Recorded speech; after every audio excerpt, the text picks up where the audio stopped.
Hello again, and welcome back to my channel where we bask in the gory glory of horror. Today, I wanted to talk about a movie, and it's a movie I didn't really care for when it first came out. Not to say I hated it or anything, I guess just kind of my reaction was more meh. At the time this came out, I was working at a video store, and my life pretty much consisted of three things: hacking darts, smoking cigarettes for my American friends, watching films, and reading books. And kind of now that I think about it, now that I've said it, not much has changed in 14 years. Released in October of 2007, 30 Days of Night is the film that I'm referring to. It wouldn't be till rewatching this years later that my appreciation for this movie would really blossom. Based on the graphic novel with the same name, the film is directed by David Slade and produced by Sam Raimi, which was a perk for me. Didn't appreciate it the first time, but definitely did on the rewatching. And a cast lineup with Josh Hartnett, Melissa George, Ben Foster, and my personal favorite from the whole film, and I'm going to pronounce his name wrong, I think, Danny Houston? Houston?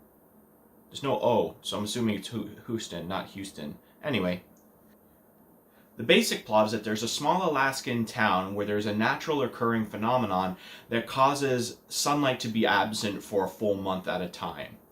This particular time, a group of scary as fuck vampires decide they want to gorge themselves on a human buffet for 30 days.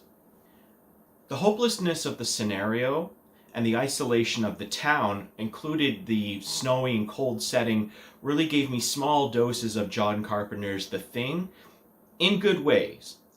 Now, that being said, of course, these films have nothing in comparison to themes and plot. However, these small little doses of anxiety-inducing moments were familiar for me. Now comes the part where I talk about vampires for the remainder of the video.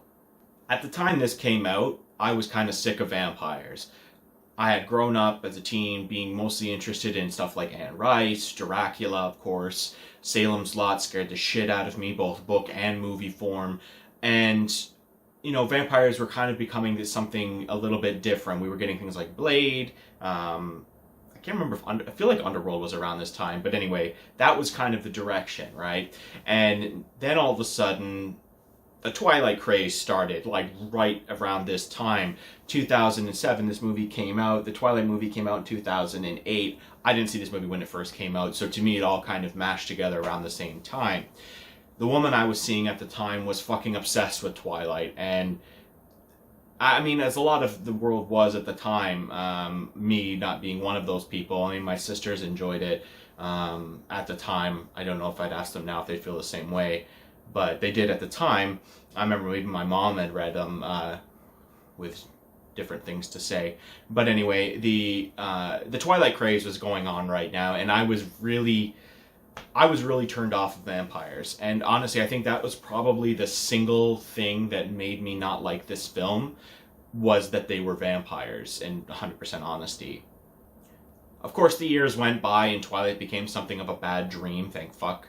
And my anti-vampire sentiments had started to teeter off. I started getting back into some stuff. I reread the Vampire Chronicles. I got into The Strain, and I figured now was a good time to watch 30 Days of Night again, because I had a more open mind at this point towards the subject matter. I'm kind of annoyed with myself now, thinking back, that I didn't appreciate this film for what it was at the time, and just really what they were trying to do with the vampires and their unique spin on them. Especially the character Marlowe, portrayed by Danny Houston, which, now that I think about it, I didn't look into this, but I feel like Marlowe may be a direct reference to Barlow from Salem's Lot. Either way, they're both fucking scary. The appearance these vampires have is just so unsettling and creepy.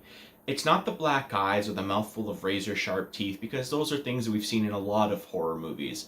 It's more their behaviors. and how they act and interact. They come from almost the uncanny valley in appearance, but they're so primal and animalistic in the way that they move and the way they carry themselves.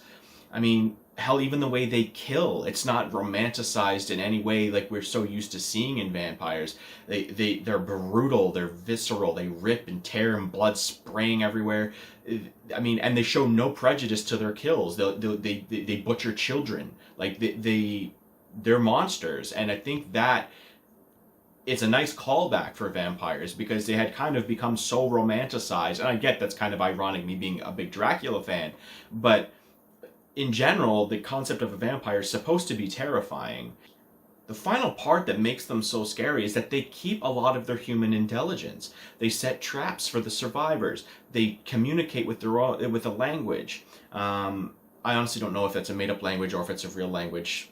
Regardless, they still communicate through language and not just grunts and snarls like you would expect with animals. And these two things blended together, their inhuman traits and their human traits, make them terrifying because you can still relate to them on a human level, but they're so primal that you can't at the same time. Now that you've heard me go off for the last few minutes about how fantastic the vampires themselves are, which is a good enough reason alone to watch the movie, I just want to say you should watch this. If you haven't watched it in many years, like myself, and you kind of have a bad memory of it, or maybe you're the opposite. Maybe you're one of the ones that watched it initially and thought this was terrific. I definitely think everyone should see this movie, whether you're a horror fan or not, because it adds something new. Yes, it's based coming out in an era that is pretty much regarded as the worst era in horror, which I don't completely agree with. There's a lot of good gems that came out around this time. This is one of them. The Ring, even though it's a remake. Yes, I get that horror was kind of going through an identity crisis during this time, but there were still a lot of good films that came out, and you can't deny that much. Maybe overall it wasn't so hot, but there were some gems, so always keep that in mind as well. So I guess what was supposed to be mostly a review about 30 Days of Night became kind of a dissection of their vampires and why that's the selling point of the film. Either way, it's a good movie, you should check it out. Thanks. Come back to doing a book review. I've got 2 books I want to talk about. We'll see which one I decide I want to talk about first. They're both coming to the channel eventually, but it's a priority of which one I want to talk about first. Later this week, I have another video coming out as well. It'll probably be on Wednesday. It'll be a short one. It's just kind of, not an announcement per se, but a, hey, did you know about this type of thing. Anyway, thanks for sticking around, and you guys have yourselves a good one. Be good to each other, and keep safe. I'll catch you next time.